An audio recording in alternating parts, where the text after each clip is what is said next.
তো গাইস, রাস্তার পাশে যে লোকটা বসে রয়েছে সে অনেকক্ষণ ধরেই কেঁদে যাচ্ছে, আর আমি দোকানের জিনিস নিচ্ছিলাম তখন আমি হঠাৎ লক্ষ্য করি লোকটা কাঁদছে। তো চলো জিজ্ঞেস করে দেখি কি কারণে কাঁদছে। কি হয়েছে দাদা? हम गया बोतल बैग रख के बोतल लेके पानी लाने। अब पानी लेके आके देखता है बैगे गायब कर दिया। आपका वो सिलाई बुलाई का सामान था?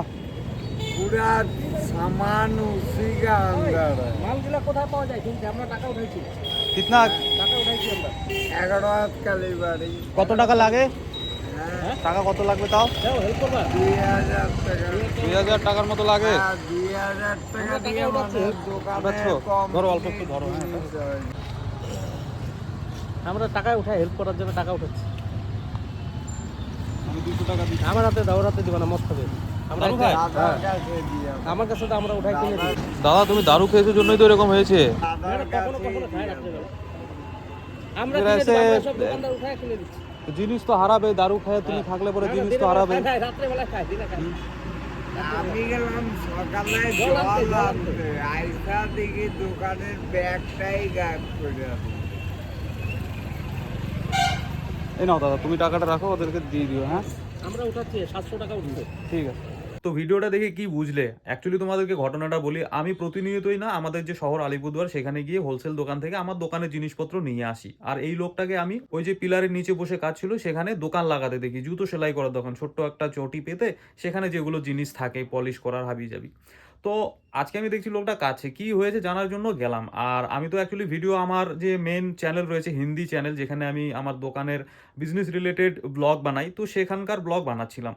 তো আমি দেখে শক হয়ে যাই, কি ব্যাপার, কেন কাচ্ছে? তো শুনতে পারলাম যে তার ব্যাগ চুরি হয়ে গেছে। আসলে যে ব্যাগটা নিয়ে আসে রোজ, সেই ব্যাগটা রেখে জল আনার জন্য বোতল নিয়ে পাশে যায়, মানে পাশে একটা ট্যাপ রয়েছে সেখানে, এসে দেখে যে ব্যাগ গায়েব। তো এবার ঘটনা হচ্ছে, কেউ যদি ভুলবশত নিয়ে যায় তাহলে তো সেটা ফেরত পাবে, আর যদি কেউ জেনে বুঝে চুরি করে থাকে, কি লাভ বলো তো? এই মানুষটার যে ব্যাগটা চুরি হয়েছে সেটাতে কি লাভ পাবে? এবার যে নিয়েছে তার কোনো কাজে লাগবে না। দ্বিতীয় নাম্বার কথা, লোকটা দারু খেয়েছিল। তো আমার এখানেই একটা মানে খারাপ লাগলো যে দারু খেয়ে দোকানদারি করছে, এটা মোটেও ভালো না। তো যতই হোক, সে দোকান চালাচ্ছে, হয়তো দারু খেয়েই দোকানদারি করে, দারু না খেলে হয়তো এই জিনিসটা হতো না। বাট যেটাই হোক, জিনিসটা একদমই খারাপ হয়েছে, খুব খারাপ লাগলো আমাকে দেখে। যেই এরকম কাজ করে বা এই ধরনের কাজকে প্রশ্রয় দেয়, ঠিক আছে, আমার এই ভিডিওটা আপনাদেরকে দেখানোর একটাই উদ্দেশ্য, সমাজে এই জিনিসগুলো খুব বাজে, খুবই বাজে।